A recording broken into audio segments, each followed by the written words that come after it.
Ag Bioscience, the #1 ag tech podcast globally, is now available on video. Hear from leaders and innovators across food, animal health, plant science, ag tech, and agriculture. Mondays at 6 a.m. on YouTube or wherever you get your podcasts. While you're there, subscribe and leave us a review. It's the Ag Bioscience Podcast with Agronovis Indiana. Get more information at agronovisindiana.com. The internet changed how we work. AI is changing what work gets done. A bank cut loan processing from days to hours. A student built an AI scheduler, improving on-time delivery from under 70% to over 90%. Most teams know AI matters, but aren't sure where to start. InAI is Indiana's statewide AI adoption effort, built with industry, academia, and community partners, helping you move from understanding to action. Visit inaiready.com. This is Inside Indiana Business Radio for the morning of Friday, July 10th, 2026. I'm Alex Brown. Terre Haute officials are working to improve business retention and expansion efforts in addition to attracting new companies to the area. Jonathan Blake, interim director of the Terre Haute Economic Development Corporation, told the city council Thursday that changing dynamics have forced the city to look at economic development differently. It used to be about chasing smokestacks and going and finding the next biggest and greatest industry. It's no longer about that. It's about quality of life, housing, workforce development, healthcare, public safety.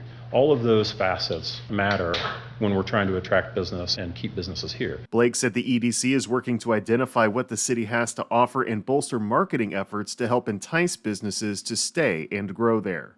Illinois-based USCO Industries, a crane systems and material handling company, broke ground Thursday on a $25 million facility in Hammond that will be the new home of its national headquarters and most of its manufacturing operations. The project is expected to result in more than 100 new jobs.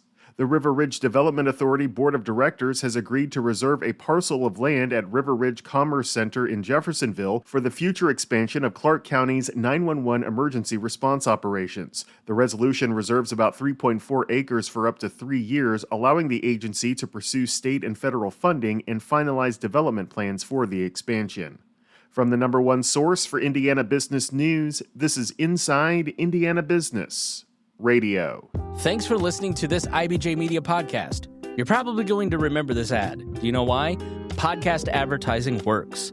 85% of listeners recalled hearing an ad during a podcast, and 70% of podcast listeners have acted after hearing an ad. So whether you're looking to be heard across the entire IBJ Media podcast network, sponsor one of our shows, or just start with a 30-second ad, IBJ Media can help. Contact advertise at ibj.com to learn more.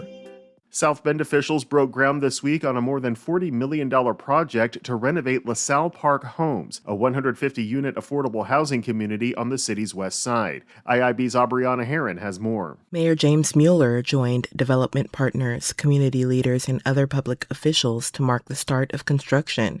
LaSalle Park Homes is a HUD-subsidized housing community that will undergo major interior and exterior upgrades. The renovation includes new roofs, siding, windows, entry doors, lighting, and concrete improvements. Inside the apartments, crews will install new flooring, cabinets, doors, wall and ceiling finishes, tubs, showers, appliances, and plumbing fixtures. The project also includes new electrical and plumbing systems and HVAC equipment. 8 apartments will be converted into fully accessible units that meet Americans with Disabilities Act standards. New amenities will include a dog park, bicycle racks, and an automatic entrance to the leasing office. The project is funded through a partnership of public and private organizations, including the Federal Low-Income Housing Tax Credit Program. All 150 apartments will remain income restricted for households earning no more than 60% of the area median income for at least 15 years. Developers said they will work to limit disruptions for residents during construction, which is expected to be complete by October 2027. Aubriana Herron, Inside Indiana Business Radio.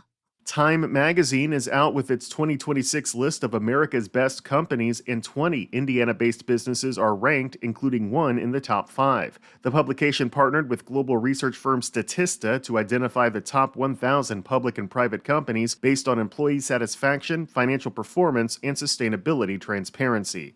Indianapolis-based Eli Lilly and Company is ranked number 5 on the list, with Elevance Health and Simon Property Group in Indianapolis, Columbus-based Cummins, and South Bend-based First Source Bank being among the top 5 Indiana businesses. You can view the full list at InsideIndianaBusiness.com. The WNBA at 30 is the subject of this week's Business and Beyond podcast with Gary Dick, presented by PNC, a weekly conversation with high-profile Hoosiers in business, sports, and entertainment, and beyond. Available now on the IBJ Media app or your favorite podcast provider. I'm Alex Brown for Inside Indiana Business Radio On Demand.